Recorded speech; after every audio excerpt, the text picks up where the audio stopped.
កើតថ្ងៃផ្សេងគ្នានៅខែផ្សេងគ្នាអ្វីដែលដូចគ្នាគឺចរិតដើរជាមួយគ្នាត្រូវមិនដែលចេញប្រកាន់គុំគួននោមមកសៅក្បែរគ្នាមុខមិនដែលចេញក្រញើសាច់រហូតទួងភាសាមិនសូវពីរោះតែចិត្តស្មងអស់ពីពួងហើយ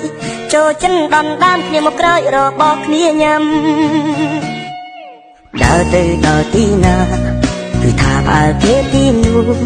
មួយម៉ាត់ចេញទៅមិនទាន់ទៀនជ្រុះតមកវិញទុំមិនចង់ឈរមិនដែលហៅឈ្មោះគ្នាពិតបាញ់មិនដែលអង្គ្របពេលខ្លាំងភ្លេចខ្លួនដល់ថ្នាក់ធ្លាប់ហៅមកទេឯងចែករំលែកទាំងសុខទាំងទុក្ខជួយទំនុកពេលដែលខ្វងខាតពីពំលប់បញ្ជាស្រស់ស្អាតពេលស្គាល់ពួងឯងអរគុណព្រមលីខិតឲ្យខ្ញុំជួបនួនអលអរាល់គ្នាមិនគិតមានក្រខ្លៅឬក៏សប្រុសឬក៏ស្រីមិត្តភាពយើងមួយនេះនឹងរៀបសារដល់ថ្ងៃស្អី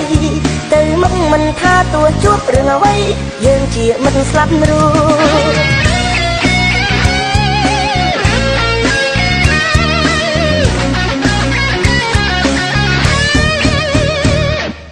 ដើរទៅដល់ទីណាគឺថាផ្អើលគេទីនោះមួយម៉ាត់ចេញទៅមិនទាន់ទៀនជ្រុះតមកវិញទុំមិនចង់ឈរមិនដែលហៅឈ្មោះគ្នាពិតបាញ់មិនដែលអង្គ្រប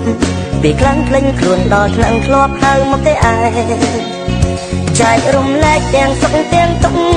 ជួយទំនុកពេលដែលខ្វងខាតពីពំលប់បញ្ជាស្រស់ស្អាតពេលស្គាល់ពួងឯងអរគុណព្រមលីខិតឲ្យខ្ញុំជួបនួនអលអ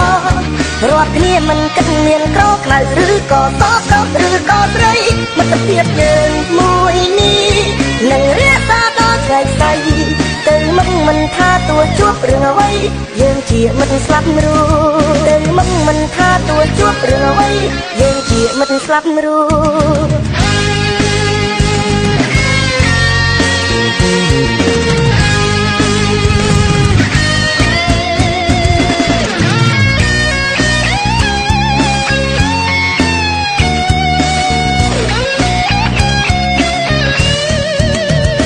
អរគុណព្រមលីខិតឲ្យខ្ញុំជួបនួនអលអ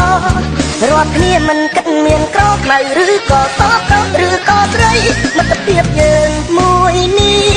នឹងរៀបសារដល់ថ្ងៃស្អី